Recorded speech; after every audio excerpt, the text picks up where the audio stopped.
ya mitume hiyo nimesema ngapi? 12:5 kwamba Petro akalindwa gerezani, nalo kanisa likamwomba Mungu kwa juhudi kwa ajili yake.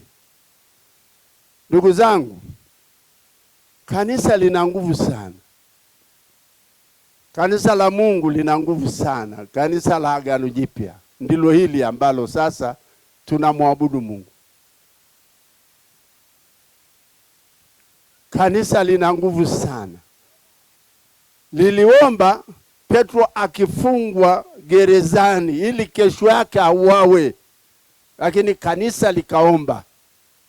Na lilipoomba kanisa, malaika akatoka mbinguni. Petro alikuwa amefungwa na minyororo, milango imefungwa karibu gate 3. Lakini malaika akaja akampiga tu kwa kofi, na alipompiga tu kwa kofi kidogo, ile minyororo ikaachia. Petro akasimama, gate ikafunguka, gate ikafunguka, gate ikafunguka.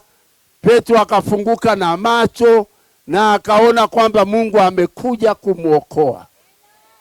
Kwa hiyo ndugu zangu, kanisa ndilo lililoomba kwa ajili ya tatizo hili kubwa.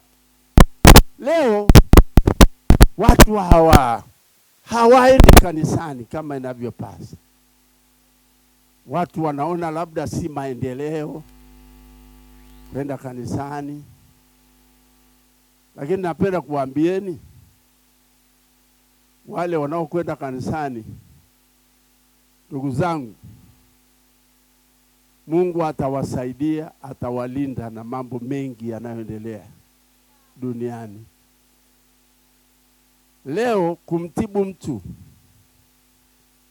ni gharama sana, si ndio?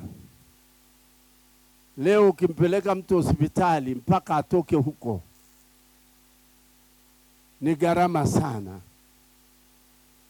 Sijui kama mnaelewa hilo. Ni gharama sana. Maisha yamepanda gharama. Napenda nikwambie, leo ukikaa na maisha yako yakiendelea bila kuugua, utaokoa kiasi gani? Kuna msemo wa siku hizi unasema mtaji wa mtu ni afya yake. Na nisema tena, msemo wa siku hizi unasema mtaji wa mtu ni afya yake. Mtu mgonjwa hata kama ana hela ngapi hazina maana yoyote. Maana atazimaliza tu, apende asipende.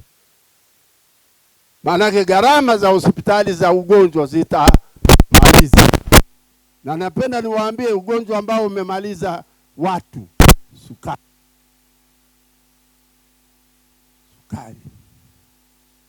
Lakini kama mkimjengea Bwana madhabahu na kumwabudu Bwana, lazima magonjwa haya yaondoke.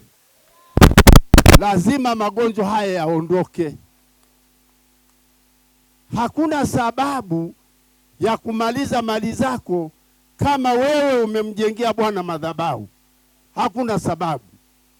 Na kama wewe umemtolea Mungu mali yako, hakuna sababu wewe ukatumia mali zako katika mambo ya matibabu. Hakuna sababu. Na pia kwa familia yako, ili uweze kumtumikia Mungu kama Ibrahimu. Napenda uchukue mfano wa baba yetu Ibrahimu kama mtu ambaye Mungu amekubariki, na kama mtu ambaye utamjengea Bwana madhabahu, na mtu ambaye umemtambua Mungu. Mungu huyo atakulinda. Mungu huyo atakuongoza. Mungu huyo atakupa ufunuo mpya wa kulea familia. Familia yako haitakuwa duni tena. Familia yako itakuwa na ufahamu wa utendaji kazi, biashara na shughuli zote mbalimbali ambazo zina faida. Mungu atawapa neema hiyo, familia nzima. Lakini mumwabudu Mungu. Msimwache Mungu.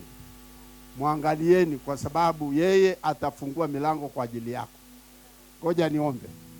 Mungu Baba, ninaomba kwa ajili ya wazazi hawa wenye watoto, wengine wanakwenda shule, wengine Bwana hawana kazi, na pia Bwana wana mahitaji makubwa ya kifedha. Mungu, ninakuomba uongeze kipato chao na wakaweze kupata kwa kadri ya utajiri wako. Wewe ni Mungu ambaye unaweza kutenda muujiza kwa kila mmoja, wala hakuna jambo ambalo huwezi kufanya. Hebu Bwana, tembelea kila mmoja katika mkutano huu na ukapate kumpa imani, matumaini. Ondoa hofu ya maisha. Bariki watu wako, Mungu, hata kwa kuja hapa leo waone sababu ya kuja kukuabudu leo, kwa sababu wamepokea kitu. Tunasema asante Bwana, kwa sababu utawabariki.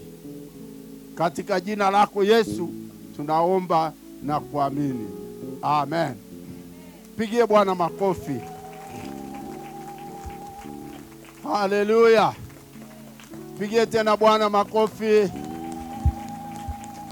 Haleluya. Basi ndugu zangu, mtaendelea kumwabudu Bwana. Biblia inasema kwamba msiache kukutanika kama ilivyo desturi ya wengine.